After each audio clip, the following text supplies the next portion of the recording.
Bonjour et bienvenue dans l'émission Parole de Femmes. Cette semaine, nous parlons de la bénédiction et nous sommes avec le pasteur Omer Kabouya. Bonjour pasteur Omer. Bonjour Annabelle. Vous encore?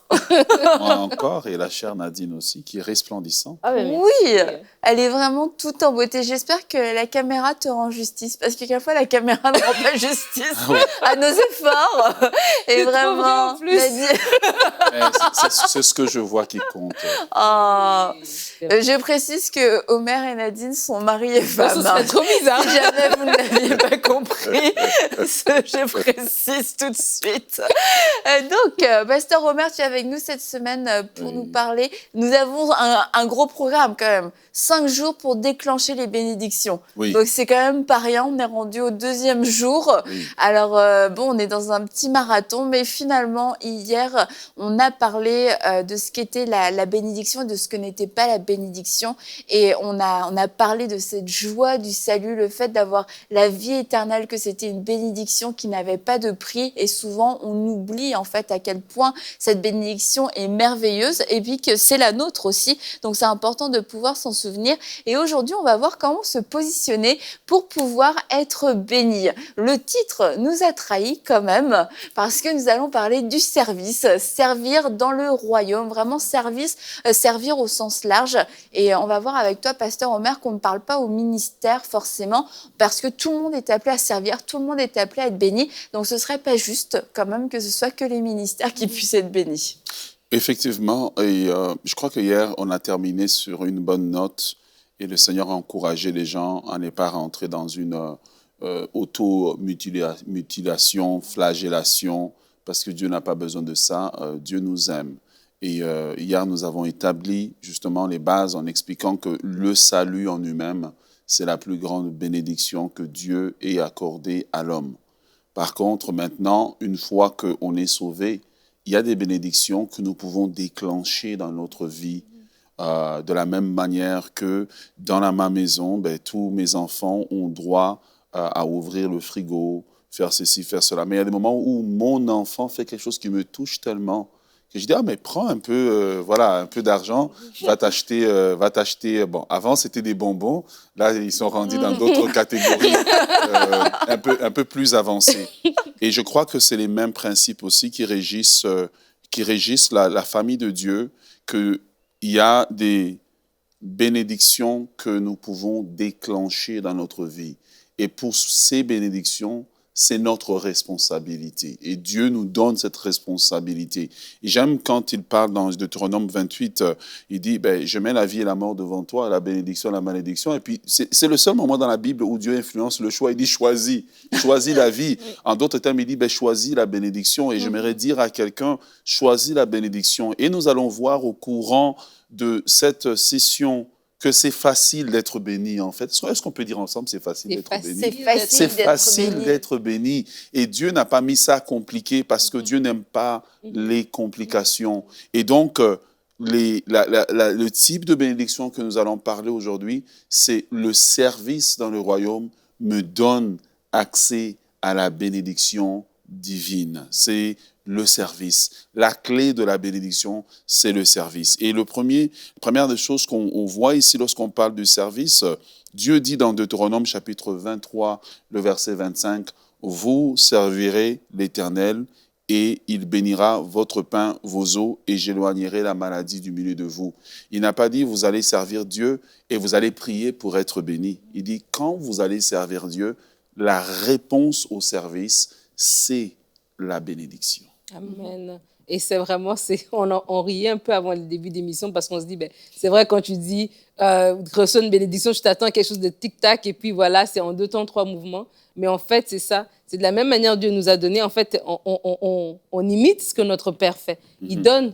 Et de la même manière, nous aussi, on veut être bénis, mais nous devons donner, nous devons aimer, nous devons servir, en fait. Et ce que j'aime, c'est dans ce qu'il apporte, c'est que ce n'est pas juste le service à l'église, parce que des fois, on s'est cantonné en se disant, je sers dans mon église locale, dans tel ministère, et puis la semaine, je vis ma vie, et puis le dimanche, voilà, j'ai mon petit service que je fais. Mais quand on comprend, en fait, que c'est cette faveur que nous recherchons pour toute notre vie et qu'elle s'accompagne dans tous les domaines, en fait, c'est là qu'on comprend, en fait, l'importance de servir son prochain Et en étant en citoyen du royaume de Dieu, en étant représentant du royaume de Dieu, le cœur de Dieu, c'est aussi que nous touchons ceux qui ne le connaissent pas pour qu'eux aussi puissent devenir des enfants de Dieu. Et donc, Dieu se sert de nous pour que nous puissions toucher les gens. Et son cœur, c'est qu'on touche les gens. Son cœur, c'est qu'il se révèle aussi à d'autres personnes. Et servir, c'est cette première étape-là. On raconte souvent, quand on est dans l'école du dimanche, on a souvent entendu ça, le passage du bon samaritain, qui a aidé quelqu'un qui n'avait rien à voir avec lui,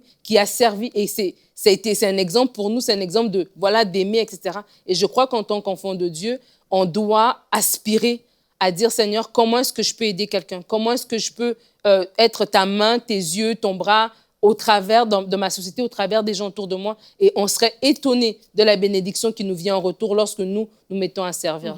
Et pour reprendre aussi l'exemple de la maison, des fils dans la maison, on a des privilèges, on peut aller servir, on a accès à tout, mais on a aussi des responsabilités.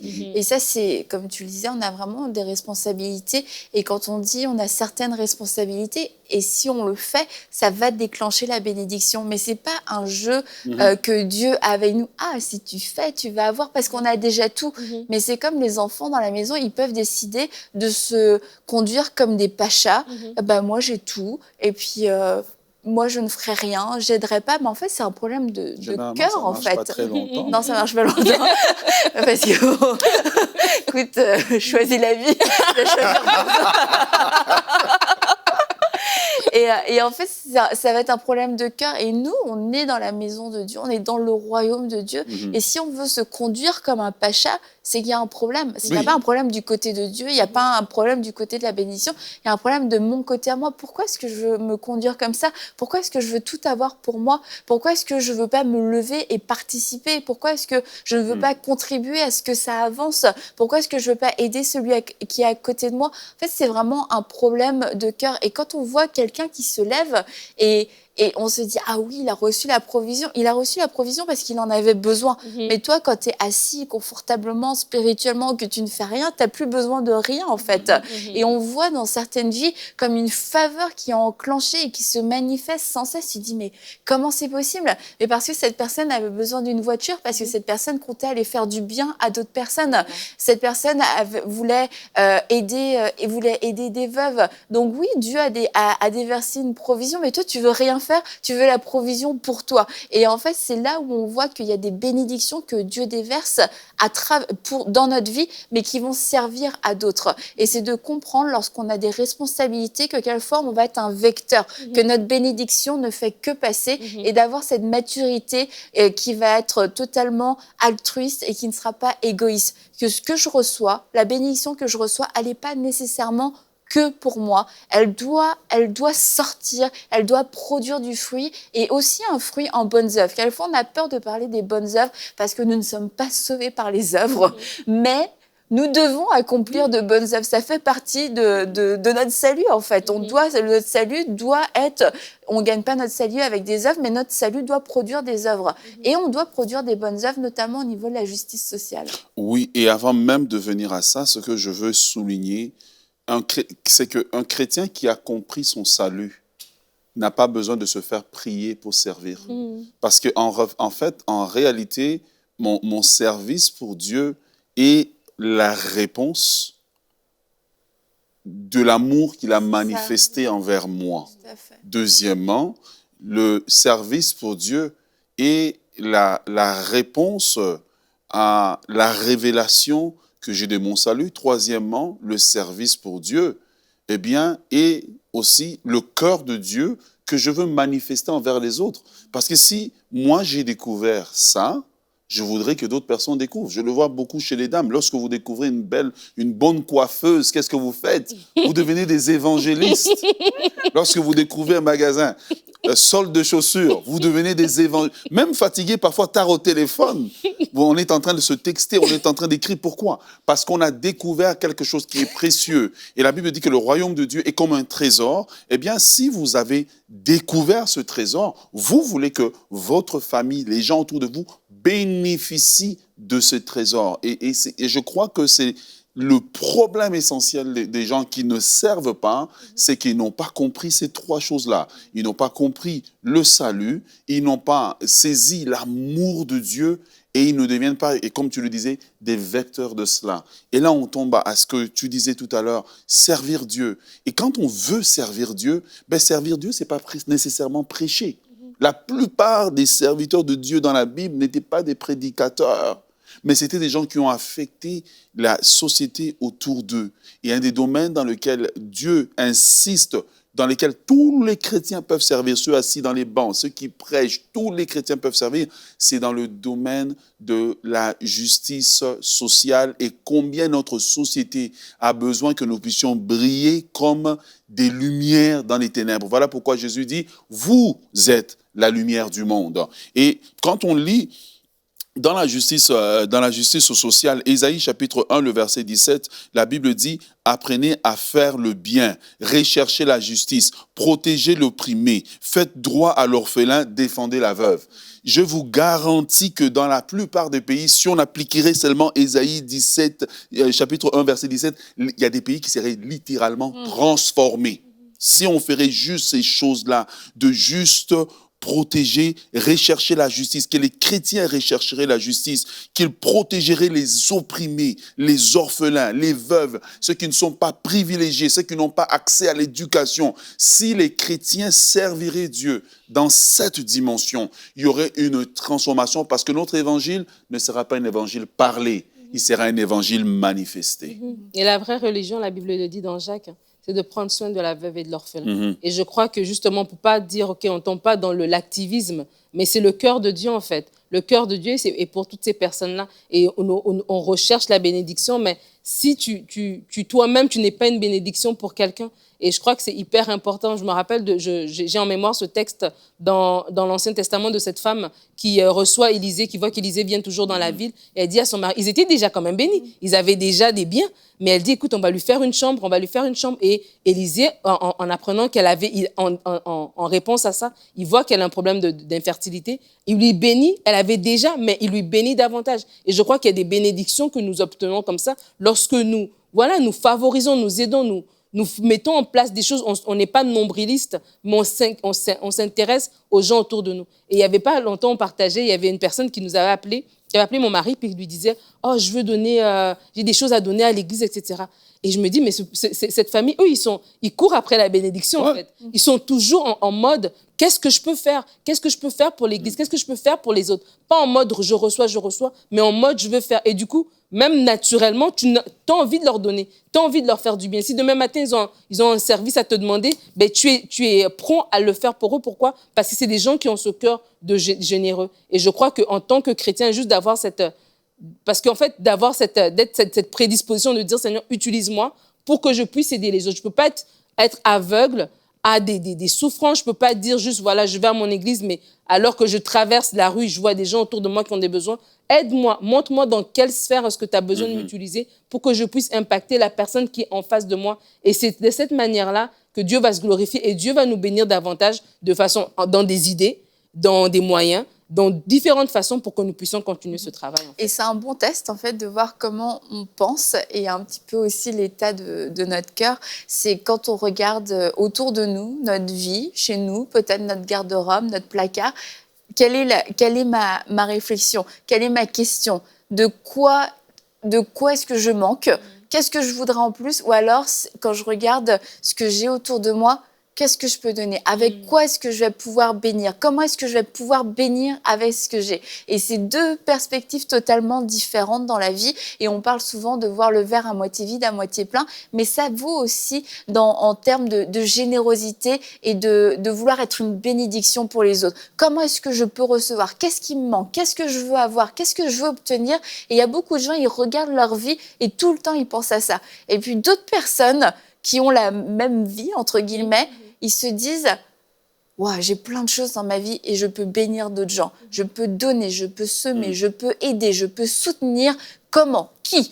Et en fait, tu vas voir une personne qui va prospérer à tous égards et même qui va être vraiment plus épanouie parce qu'elle est tout le temps à la recherche d'une cible pour bénir. Et puis l'autre personne, elle est tout le temps genre « Oh, mais il me manque encore quelque chose.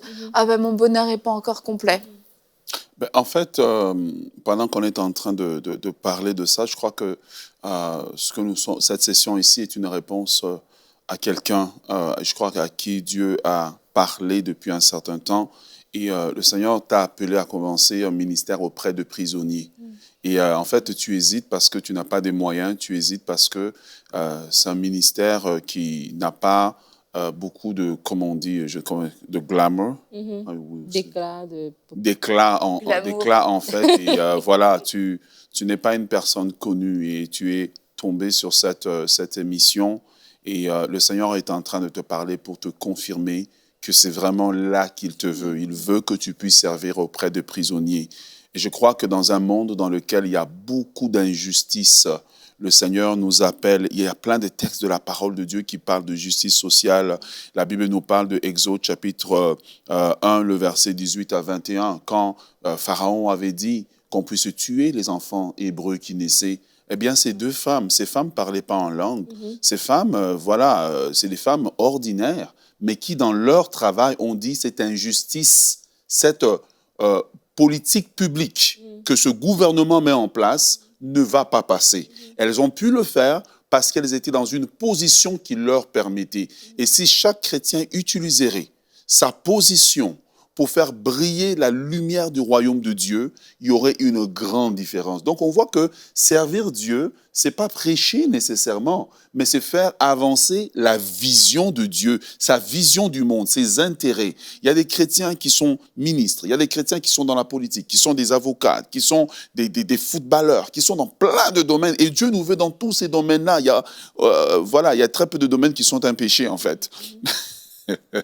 Mais Dieu veut que là où nous sommes, comme ces femmes, et la Bible dit que ces femmes, ces deux femmes, Dieu les a bénies. Elles n'ont jamais prié pour la bénédiction. Vous voyez que c'est ce type de bénédiction, ce n'est pas des bénédictions pour lesquelles on prie.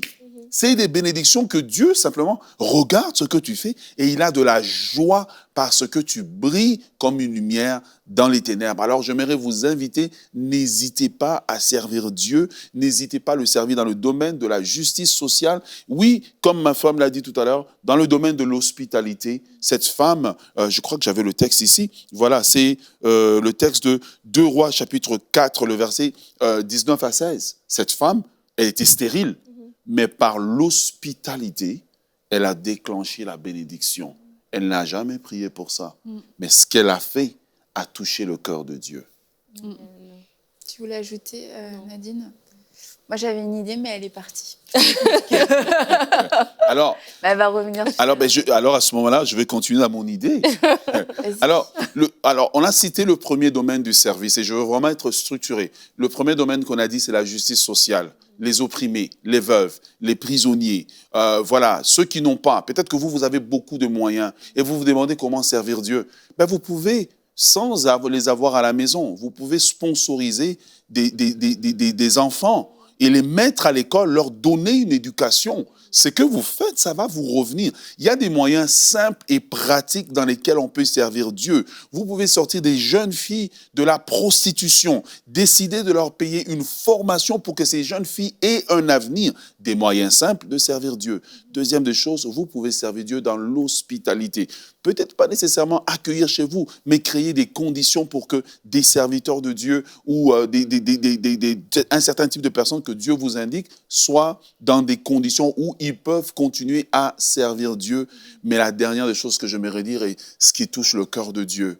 Servir Dieu en gagnant des âmes pour le royaume de Dieu. Et ça, tout le monde peut le faire. Je peux le faire, Nadine peut le faire, Annabelle peut le faire. À la fin de la journée, tout ce qu'on fait, eh bien, ce qui fait la différence entre nous et la justice sociale du monde, c'est que nous leur apportons la véritable justice. La véritable justice, c'est que Dieu a tant aimé le monde qu'il a donné son Fils unique afin que quiconque croit en lui ne périsse point, mais qu'il ait la vie éternelle. Eh bien, j'aimerais vous dire que quand Jésus est monté au ciel, Jésus vit en nous.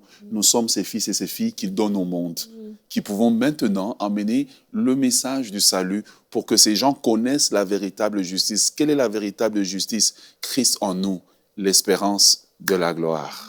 Moi, j'ai entendu plein de témoignages extraordinaires, des gens qui recevaient des bâtiments, des millions d'euros, des millions de dollars, des aides absolument extraordinaires et surnaturelles. Et c'est des témoignages, tu te dis, waouh, c'est trop beau ce que Dieu a fait. Et une chose que j'ai remarquée, c'était toujours relié à une œuvre ou à une initiative pour gagner des âmes. C'était jamais des gens qui étaient intéressés d'avoir un gros ministère, d'avoir un gros bâtiment, d'avoir des millions de dollars pour pouvoir faire leur grosse organisation. C'est des gens qui étaient dédiés, consacrés au salut des âmes. Et alors qu'ils étaient occupés à gagner des âmes, alors qu'ils s'occupaient des affaires de leur Père, la parole de Dieu s'est manifestée. Oui. Dieu s'est occupé de leurs affaires. Et là, c'est comme ça que Dieu a donné des bâtiments, a donné des choses extraordinaires. Mais à chaque fois, c'était relié à une initiative d'évangélisation et jamais à une initiative d'enrichissement personnel ou de renommée personnelle, tout le temps relié à une initiative d'évangélisation. Je veux gagner des âmes, je gagne des âmes, que ce soit à travers des démunis, que ce soit à travers des évangélisations massives dans des croisades, etc., que ce soit à travers un service d'accueil pour les enfants. En tout cas, à chaque fois, c'est là que moi j'ai entendu, j'ai vu les plus grands miracles parce que Dieu veut nous aider, Amen. Dieu veut nous soutenir dans toutes ces entreprises pour gagner des âmes. Il dit, OK, il y a un homme, il y a une femme qui sont disposées à gagner des âmes. Je vais mettre à leur disposition des moyens, des choses extraordinaires parce que ils vont gagner des âmes et ils ne sont pas là pour leur propre confort. Et quelquefois, on entend par contre juste ces témoignages, les millions de dollars qui tombent, des bâtiments, et là, on met notre foi en action. Mais derrière, il n'y a aucun amour pour les âmes. Et du coup, il n'y a pas de témoignage non plus. Et on se dit, bon, on ne sait pas pourquoi ça marche, mais ça marche, entre guillemets, parce que Dieu a vu le vrai cœur et a vu le but, en fait. Ouais, et c'est une question de cœur. Et c'est ça, en fait, de même quand on écoute ces émissions, je pense pour les gens qui écoutent, de ne pas dire, OK, bon, là, il faut que je fasse ci, OK, il faut que j'aille tout vite trouver un sans-abri pour lui donner un sandwich. Là, j'ai fait la justice. Tu vois, mais c'est une question de cœur. Et non, mais tu as raison, il faut le dire. C'est vraiment une question de cœur. Et l'évangélisation, le salut des âmes, c'est le cœur de Dieu. C'est le cœur de Dieu vraiment dans son essence. De la même manière qu'il nous a sauvés, il veut sauver. La Bible dit qu'il use de patience afin que tous soient sauvés. Et donc, c'est à nous, en fait, de ne pas voir est-ce qu'on a les moyens ou pas, mais de dire, je me mets à disposition, Seigneur, je suis flexible, je suis entre tes mains, je suis malléable, Amen. Et puis utilise-moi. Et lorsque nous aurons fait cette prière-là, lorsque nous nous serons disposés, alors Dieu va faire. Et dans cette foulée, il va nous bénir. Parce qu'il faut qu'on soit en santé pour faire tout ça. Il faut qu'on soit en paix, il faut qu'on soit dans la joie. Donc, toutes ces choses-là vont venir par-dessus. Lorsqu'on va chercher son royaume, cette bénédiction, ces choses vont venir par-dessus. Et je crois que c'est hyper important en tant qu'enfant de Dieu, en tant que chrétien, de réaliser cela. En fait, lorsque nous nous disposons, Dieu il fait le reste. Et je vais juste revenir rapidement sur le texte qu'il a partagé dans Exode. Et je me dis, ces femmes, elles étaient des sages-femmes. Ouais. Elles étaient là pour aider ces femmes à accoucher. Et alors qu'elles ont reçu l'ordre de la part de Pharaon, OK, quand c'est un enfant mâle, tu ne laisses pas vivre. Elles ont comme eu cette intelligence, ce cœur de dire non, c'est pas juste en fait. Et je crois qu'il y a beaucoup de personnes dans votre milieu de travail. C'est pas peut-être votre pasteur est pas là pour garder par-dessous votre épaule si vous faites ou vous faites pas. Mais dans votre fort intérieur, votre conscience, voilà, le Saint-Esprit en vous vous parle pour vous dire non, ça c'est pas juste. Ici tu peux dire quelque chose. Peut-être tu es institutrice, tu peux donner une parole de vie à cet enfant-là. Tu n'es pas obligé de répéter tout ce que les docteurs et puis les statistiques ont dit sur cet enfant. Tu peux lui donner une parole de vie. Tu peux dire, oui, voici peut-être un problème de dyslexie ou voilà ce qui a été dit par rapport à toi, mais voici ce que je dis sur ta vie. Tu es une infirmière ou une aide-soignante, pendant que tu donnes le médicament, peu importe, tu peux murmurer une parole, tu peux prier. Et c'est comme ça que Dieu nous utilise. Et non seulement les gens, moi je connais des infirmières chrétiennes, et tu vois que quand elle arrive, quand c'est son quart de travail, les patients, ils sont contents quand elle passe dans les étages et tout. Mais comment Dieu ne peut pas bénir une femme pareille? Et donc, c'est ça, je me dis, j'encourage aussi les gens à dire comment est-ce que je peux faire dans mon travail, en tant que chauffeur d'autobus, en tant que, vendeuse au marché, peu importe, comment est-ce que je peux être cette voix de Dieu, en fait? Et je le fais, en fait, pas parce que je veux être béni. Je le fais, et le cœur du service, en fait, pour Dieu, je le fais parce que j'aime Dieu. Et je crois qu'on n'allons pas cesser de le répéter assez. Je le fais parce que j'aime Dieu. Par contre, je crois que dans cette émission, le Seigneur veut s'adresser vraiment à des personnes qui suivent cette émission, mais qui ont des positions d'influence et qui se rendent compte qu'ils ont droit à certains privilèges, mais c'est au détriment. Vous savez, au détriment de certaines personnes, au détriment de certaines personnes qui doivent croupir pour que toi, tu maintiennes ton standard. Et le Seigneur vous demande d'utiliser votre position pour faire du bien autour de vous, pour faire du bien, pour promouvoir la paix, pour promouvoir l'avancement, le développement des autres. Et c'est au travers de ça que Dieu lui-même saura vous sécuriser. Parce que tout ce que le diable vous donne ou tout ce que l'homme vous donne, de toute façon, ça va tomber. Mais si la main de Dieu est derrière, vous serez comme Daniel. Les gens vont passer, les administrations vont passer, mais vous serez maintenus par la main de Dieu. Alors, nous vous encourageons à servir Dieu, nous vous encourageons à donner, votre temps, servir Dieu dans l'hospitalité, servir Dieu pour le salut des âmes et servir Dieu peut-être, dans la justice sociale. Mais ce que Dieu attend de nous, c'est que nous puissions le servir avec un cœur sincère et à partir de là, lui-même, il va s'occuper du reste. Et je veux vraiment vous encourager à ne pas continuer d'endurcir vos cœurs parce que peut-être dans votre milieu de travail, vous avez appris à faire la part des choses. Mais en fait, c'est le cœur de Dieu qui veut s'exprimer à travers vous. Et c'est normal que vous ayez une compassion, de la compassion. C'est normal que votre cœur soit dérangé par rapport à certaines décisions. Et c'est pas une question de travail, etc. Parce qu'on voit que ces sages-femmes ont fait le choix. Elles n'ont pas choisi un travail, elles n'ont pas choisi Pharaon, elles ont choisi tout simplement le Seigneur. Et qu'à la fois, c'est une histoire de bon sens spirituel. Et Dieu ne vous demande pas de choisir, il nous demande, c'est sûr, d'être sage, d'être intelligent. Mais je crois que certains d'entre vous, vous êtes vraiment endurcis et vous avez dit, je fais la part des choses.